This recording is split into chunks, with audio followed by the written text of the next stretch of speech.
And here we are for part 3, the final instalment here with the amazing legend Gordon Jenkins. By now you've heard about the Manchester connection, the challenges and the purpose-driven work, but this is where we get to hear the heart of what makes Gordon truly special. It's not just about business, ventures or foundations. This is about a man who's learned to set boundaries, live life on his own terms, and make every single day count. Gordon's about to share some life lessons, big life lessons, that'll make you want to review, react, and reset your own journey. So stick around, because we're wrapping up with insights that prove sometimes the most meaningful connections happen when you least expect them, and the best stories come from the most unexpected places. Anyway, here's part 3 with Gordon. We stood there and we said to each other, no matter how we feel, we can always be stupid tomorrow, but today we're going to make every day count. Now, tomorrow we can always be stupid is tomorrow we can always kill ourselves, because we both went through depression in different ways, and we both thought about depression and is it worth carrying on living? And that's a stupidity. But we said if we're going to be here today, that's what we're going to make every day count. Yeah. So when we were at the airport, Charles de Gaulle Airport, sitting in first class, having some champagne, and Wendy's turned around to me and going, I've got something to tell you, Gordon. And my first thought was, please don't fucking die here at Charles de Gaulle Airport, because I've got no idea how I'm going to get your super and your insurance to pay for this bloody holiday. Oh. Right? And she turns around and says, I've had the holiday of a lifetime. I've had the experience of a lifetime. I don't think I want to die. And I've shouted at the top of my voice, what the bloody hell do you mean you don't think you want to die? How on earth am I going to pay for this holiday? I don't actually know how to react to this. At which time, the persons have come running through and goes, who's dying? I said, well, wife decided she won't bloody die. Now I've got to pay for this bloody holiday. The reactions and the judgment that goes along with that around. Oh, don't worry about it. It's good news. Well, that's a positivity. So we had a bit of a laugh about it. So it's positive. So yeah, we have a bit of a laugh. So I came home, and for those who are watching this, just so you understand, I'm white and I'm male. At that stage, I was over 40. I'm 55 now, but I was over 40. There was positive discrimination happening in professional services in Melbourne, in Australia, and there still is positive discrimination happening for white males over 50 in Australia. And I don't want to get politically into that. Mm-hmm. I went for a job that was a global job, and 3 females who were my very good friends said to me, when you get the job, they were going for the job, but they said, well, when you get the job, can I take the US division? Can I take the Australia? Can I take the APAC division? And can I take the Europe? So we'd already worked out who was everyone, because they knew I was going to be the global head. I was odds on. And I actually got told in the interview, if I wasn't white, if I wasn't male, and if I wasn't over 40, I'd be the ideal person for the job. So they actually said those words to you? Yeah. It's a big 4 bank. Okay. Mm-hmm. So I've got in the car and gone, if there's one job that was going to keep me, that was going to allow me to pay for the mortgage, for the house, Wendy's medicine and everything else, it was going to be this job. And it was an ideal job. It was a great job anyway. Mm-hmm. And I got in the car, and in Melbourne we've got this bridge called the Westgate Bridge. And I don't know why, but I drove over the Westgate Bridge. Drove over it four times, and on the 5th time I stopped at the top. I slowed down, didn't quite stop. I slowed down at the top of the Westgate Bridge, ready to stop. Bearing in mind I'm scared shit of heights. I don't even get a step ladder because I'm scared of heights, and this bridge is 300 feet high, so I don't actually know what I was going to do. And on the seat was Bamfy, the duck. Let's bring Bamfy in. Right? I've been dying to bring Bamfy in, I'm not going to lie. And as I slowed down, I remember this comment that Wendy said to us in Tuscany at Castello Bamfy that said, whatever you're going to do, be stupid tomorrow, but let's make today count. And I drove off the bridge, called a friend up, and he said, well, the good news or the bad news? I said, oh, what's the good news? He said, the good news is you've called me. The bad news is tomorrow's going to be even worse. I went, well, fucking hell, I'll go back to the bridge then. He was right, the day after is worse. Right, for me, the day after worse. But that was the realization, is that if I stay doing what I'm doing, if I stay living the way the system is, and the inability of the system to be flexible in order to be a better system, because it was stuck in its own ways, because it was just too, because people just couldn't be bothered thinking outside the system. I had to do something different, and that was a realization that I can't work in corporate any longer. Now, it took me another 3 years before I was able to tell that story, and it came up from a very good friend of mine. He's become a very good friend of ours, Colette Worden, who at that time was a branding person, and I got rebranded. She didn't quite understand the story of the duck, because the duck is also in networking. When everyone talks about what you do, and I, as we met you, I've got a duck in my pocket. He goes, "Is that a duck in your pocket?" Yeah, it's a duck in my pocket. Right, it's a conversation breaker. Yeah, it is. She didn't think much of the duck until she took it to the office, and then people said, "What's with the duck?" And she realised there's a story. But as she made me unpack who I was, I said to her, "Look, I've got a problem." She goes, "What?" I said, "Banffy's not a gimmick. He's real, but I don't know how to push him forward as a perceive him as not being a gimmick, as being something that's really as a superhero that he is. But Wendy's never heard my story. How do I tell Wendy this story before it gets published? Not to know." Yeah, wow. And that's really hard, because I sat down and said, "I've got something to tell you." It's probably the best way, right? "Are you in an affair?" I said, "Don't be bloody stupid. I've got the time to get an affair." How'd you do that? So that's what it is. So Banffy was created as, and when you look at it, the blue coat here is the superhero coat, to resemble the everyday person achieving extraordinary things every single day, and that's what it is. The G is my logo, and what that symbols is that individually the parts don't see anything, but when it's brought together, you're a fantastic human being. Something special happens, and that's for us. That's today you are the sum of the choices you've made. That's who you are as a human being. I never go away. I never leave home without him. I've got him tattooed up here. Certainly have. I've actually got that picture as well, but I don't need to put it up there because you just showed me the real thing. I've got the bumblebee. And whilst we're on Banffy here, I've got the bumblebee as well on my back. Oh, have you? Oh yeah, I've got Manchester. The Manchester Bee as well. I do want to show people. I'm going to put these flipping on the screen. Your marketing ploy is fantastic. Yeah. I've got a few pictures here of you with Banffy. So there's about, I don't know, it's about 5,000-6,000 of them around the world. I get stopped in the street now asking about, is there Banffy? I talk about Banffy. When you think about it, when you go to a conference and everyone has a water bottle, everyone has a pen, no one remembers it. But I can guarantee you this. If any of your listeners want a Banffy, I'll send them a Banffy. Yes. So he's been to the Fat Duck. There's the original Banffy there. I was going to say, it looks different, doesn't it? And if you put that in a room, everyone's going to say to you, the first thing they're going to say is, "What's with the duck?" Right? And that's the first thing they'll say to you about it. And that's the conversation stopper. So when I talk about Make Every Day Count, when I talk about Banffy, when I talk about life, is, people say to me, what do I want to get out of this? I said, if one human being can go to bed better than when they woke up this morning, that's my job done. Yeah. If one person can call someone up before to do something stupid the next day, that's even better. But what I want people to understand is everyone's got a Banffy, right? Everyone's got a Banffy, right? Yes, it's cheaper than children to go on holiday with. A lot cheaper. He's got his own Instagram account, Banffy the Duck. I'll put everything in the show notes. Don't you worry.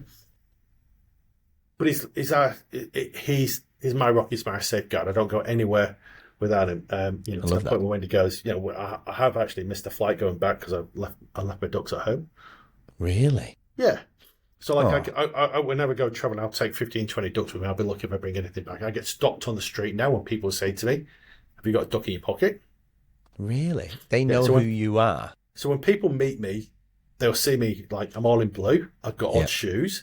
And people say to me, and people go, "Well, what do you do, Gordon?" I said, "Well, I can tell you about why I'm dressed in blue. I can tell you why I've got odd shoes. I can tell you why there's a duck in my pocket. I can tell you about the world for co-founding a world-leading research foundation. I can tell you about my skincare business, or I can tell you about being a business coach. No one gives a shit about being a business coach. No one gives a shit about it. All they want to know is, well, have you got really duck in a pocket? And I go, yeah, there you go. I love it. Well, I'm gonna say it here on the show. We're Bamfi, whatever studio I've got, Bamfi will be on every episode going forward. Just so you know. Thank you. And he's I think he's on a few. By the time this is published, a month and a half ago, because he's been sat there since I met you. So if anyone's wondering why there's a duck, now they're updated. Now you know. Yeah. So, and I think that's really important. You know, everyone's got a duck. You know, the one. You know, I know we're coming to the end of it, and people say, you know, well, just look at this. I go, I think what we have to remember. You know, people say to me, you heard the phrase, if this was your last day on earth, what would you do? Well, it's too little late. Well, let's think about this as if this was your first day of your new life, what would you do?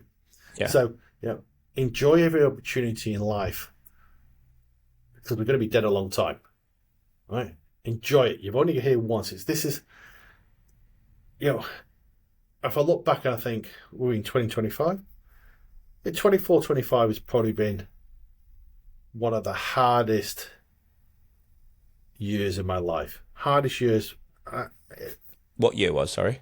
This year, the last 12 months has probably been the hardest year, right? The hardest year.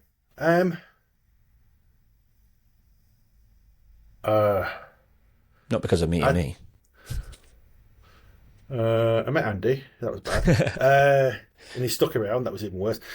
Look, why has it been the hardest year? I had to make some pretty big decisions about friends and what friends I wanted and the people around me, and that's really quite not emotional, but actually physically going into that onto your phone and pressing delete. Physically going into LinkedIn and social media and pressing delete. So getting those people out of sight, out of mind is tough mentally. Did they ever message to find out why? Not a single person has come to me and said. Some people know why. So, so we're going to get slightly political. A few people have. Well, in Melbourne we have a lot of Palestinian marches and everything else. And you know, I said I was Jewish and everything else. I'm not. I had a bacon sandwich this morning, so I'm not that Jewish. Right? I'm not Jewish by birth. When people start putting things on social media about Palestine and Palestinians and free Palestine, and they don't understand the history, I'm not saying that one side or the other side is better or wrong, for the stupidity, because they don't understand, because they're getting on a cause that they don't understand, and they know that I'm in their network and I'm seeing it. Yeah, I just don't need that. Yeah, I don't need that stupidity in it. So I deal with other people from there. The opportunity to sit down and go, shit, are we really going to do issue? So yes, so that's when I say hard, it's like the hardest, like, cracker, that's a big decision. How do I do that and keep my consulting business going at the same time, so I've got the revenue coming through till this comes off? Wendy's health hasn't been great, so we've had to live and look at what's been going on with that. She got diagnosed with their lungs have started to eject, so that's going to be another journey for us down the track. I was going to ask how Wendy's journey is going currently. Oh, she wakes up every morning and sees me, so her journey's fantastic. Well, I'm gonna put a lovely picture of you and Wendy. I'm assuming this is Wendy because I've never seen Wendy before, but I'm assuming it is. No, not that one. Get the other one. The other one. That's her. No, it is her. It is her. Fuck, you scared me the living daylights out of me. Bloody hell, mate. Bloody hell. No, that is her. So I think it's just been like just simple things like, I'm not going to say slowing down. This thing about resetting our boundaries was big, to reset the boundaries and look at it. And I think some of the things that the hardest thing is to have that real intention and being intentional to spend time with people that you really value. Like, I wish we lived a lot closer. Well, no. Mind you, if we lived a lot closer, it'd be dangerous. We'd probably just move in. Our wives would probably just move us in and go, "Can you two just move in, please, and have a love fest?" But I wish we were a lot closer. I know we're on the other side of the world, right? But we're not that. Right? But we can make it happen. But having more intention in life, which is hard, if it's to get it into that to look after my health. I'm 55 years old, right? Let's be honest about it, right? I'm a bit overweight because I like my wine and I like my pasta. But to look after myself. So this year's been hard, but I am really proud of who I am right now and what I'm doing. I'm not asking for anyone else to be proud of me. I'm not asking anyone to give me the tick or anything else. I am really proud of where I am, and I'm probably going to say that I'm the proudest I've ever been of myself today because of what's happened to me through my life. The good, the bad, the ugly. Yeah. Not the lessons, but the experiences. Because sometimes I did things 20 times and, still don't learn how to do it. Still don't understand it. So I think maybe the 21st time, though. Yeah, it could be the 21st time, but it's and I've also learned, I think what I've also learned is that whilst we can build up things really to be big and wonderful, there's also fragility between a lot of things that we build and that back door. And if we're not careful, it can be that fragility can just destroy everything. There's again, some of my quotes are my quotes, some of them I don't find. Again, a quote I heard, I got no idea who makes these quotes up, but I don't even know if they're true or they're not true. But I heard it that a tree can make 1,000,000 matchsticks, but one matchstick can ruin 1,000,000 trees. Yeah, so true. Right? So the thought process, and I know my analogy on that is how fragile we are. The way we look at it, how one action can destroy things. So I look at my life today and I go, am I leading my own way the best way? The best way I know I can do it at the moment. The best way is for me at the moment. Like I said, I always say to people, give me an idea of your quality of life. If you to pay yourself $1 today, are you going to bed saying I've really earned 90 cents, or are you saying I've actually delivered 110, 120? Yeah. Anyone saying they're delivering more than 150, I think is a lot of bullshit because you can't consistently do it. Yeah. I think I'm on about 104, 105 at the moment. Every day? So, or for today? I would say for the last couple of weeks, because I'm so excited about the skincare stuff, and because I'm so excited, that's just drawing me through and that's pushing me through. So and I'm happy that I've kept for 3 weeks now. I've been keeping my spinning class going, so I'm happy. About that. That I am getting back in contact with people that I've done, and I'm not worrying about things. There's people that we used to catch up with, and we've missed a lunch or something. I've just texted them and said, "Hey, we're still catching up." I don't stress that they're not coming back to me. If they don't come back to me, they don't come back to me. Yeah, that's life. Yeah. So it's really this thing about defining your own boundaries is not about being, hey, you can't come and see me. No, it's about how can I live my best life? How can I be the best possible person? Well, these are the things that I'm going to put into. These are things I'm going to prioritize in my life that's important to me. Now, is it different if I have kids? I suspect it would be different if I have kids because from what I see of other families, and we talked about your kids as well, right? Who knows what's going to happen when they come back from netball, volleyball, or whatever else. But the same way, I don't know if Wendy's going to wake up tomorrow morning with a cold and a temperature, and suddenly, no matter what I've got planned, everything changes. Yeah. But we deal with it when we deal with it, and how we in the moment, and how we move on from it. So, so true. Yeah, I mean, I focused a couple of points you made earlier. I've stopped worrying about lifespan, and I started more focusing. I think maybe with all the books around me, kind of gives it away. But I've been focusing on more on health, not lifespan, but my health. Health span is probably what I'm looking for.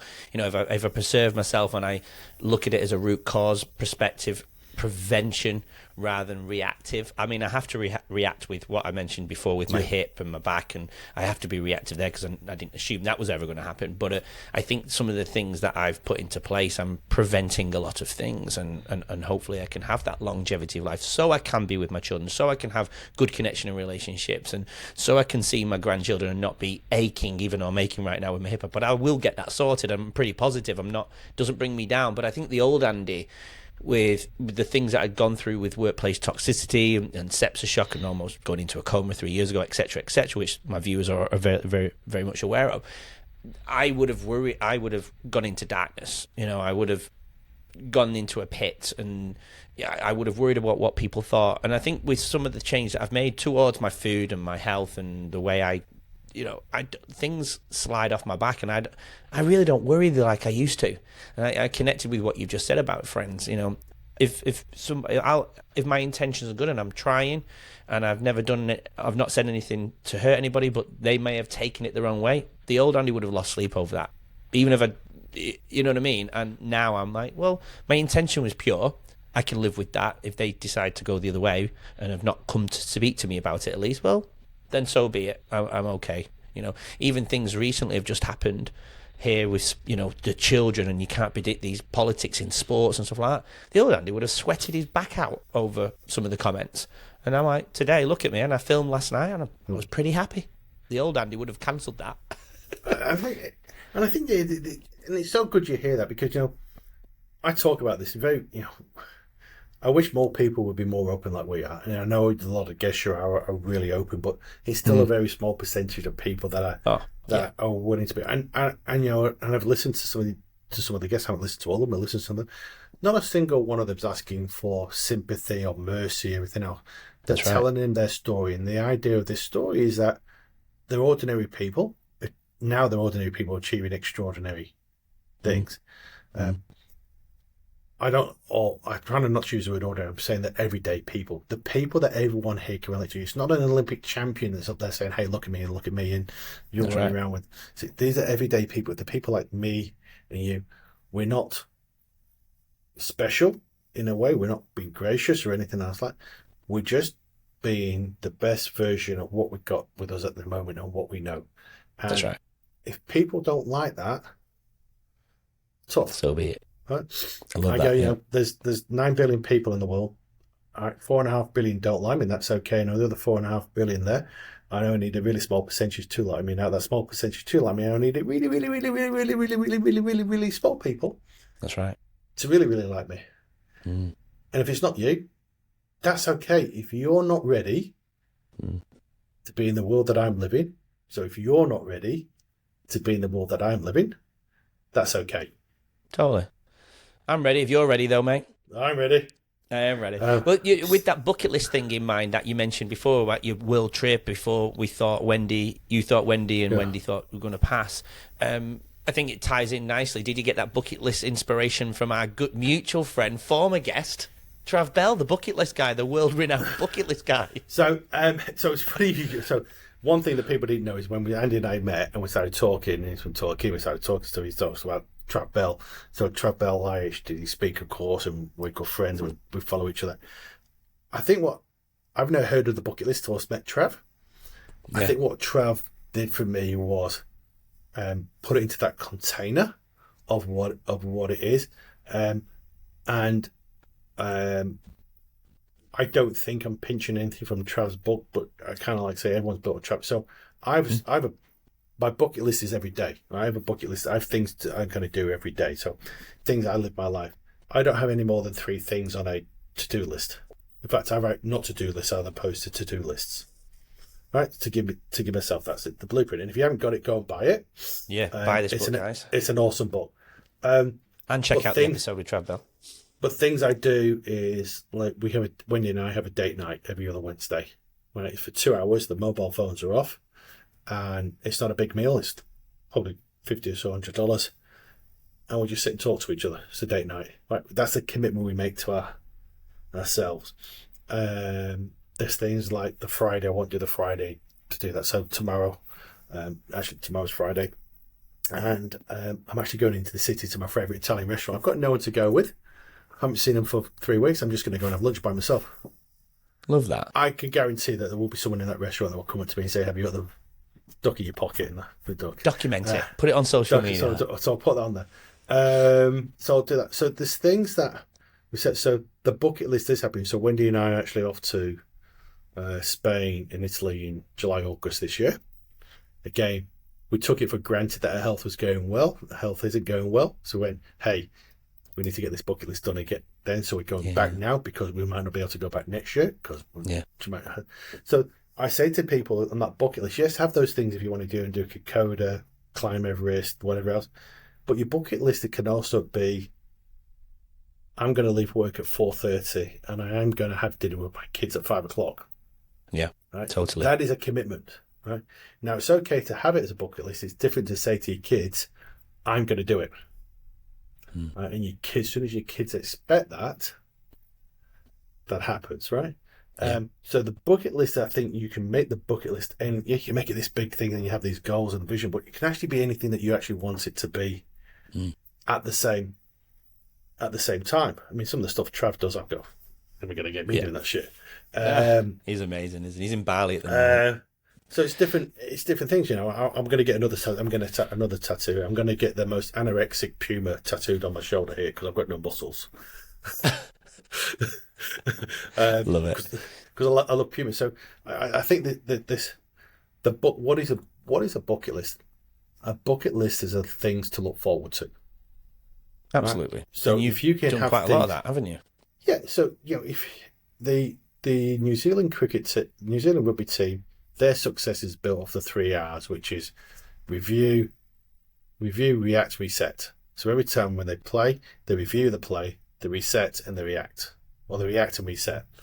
I stuck another one on the end of it, is reward. So everything you do in your life, review what you're doing, reset, react, and reward yourself. So if at the end of this month, you want to have 10 podcast recordings done, how are you going to record yourself to do that? I would do that I will have dinner, right? Or I'll go buy a pizza, or, you know, I love Gordon tattooed on my arm, or something like that, right? Something that's small, but it doesn't have to be a big spend. It can just be, I'm going to go and have a coffee. Right? So some of my clients that work from home, stuck in a room, they have no air. I said, once you finish doing that work and you tick it off, get up and go to the coffee shop and walk to the coffee shop and go for coffee. One, it's good for you to get off and do some walking, but you wouldn't normally. Just reward yourself, because sometimes the reward is the journey, not the destination. So when I did Kokoda was really easy.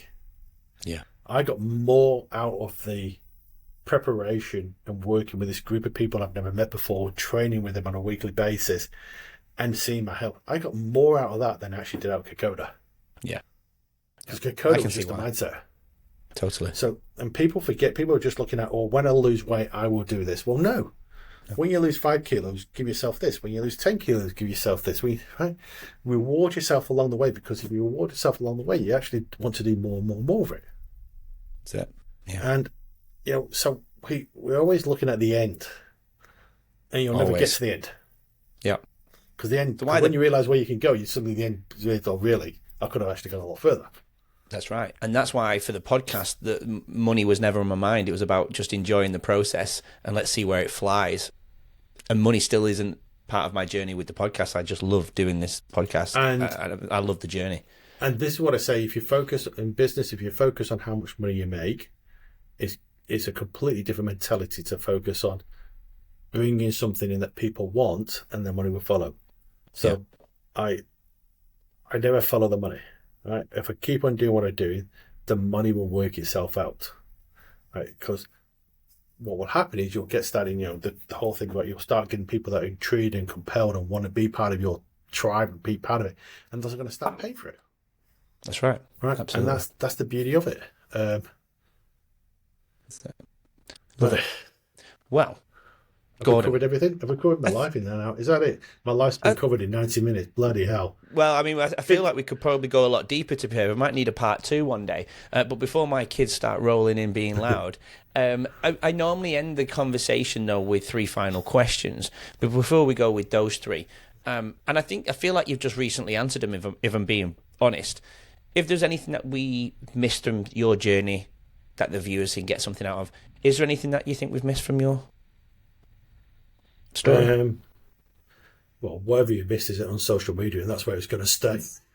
Fair enough. Fair enough. No, there's not. Look, I made a commitment when I got rebranded to share my story, warts and all, with everyone, and it's all over social media.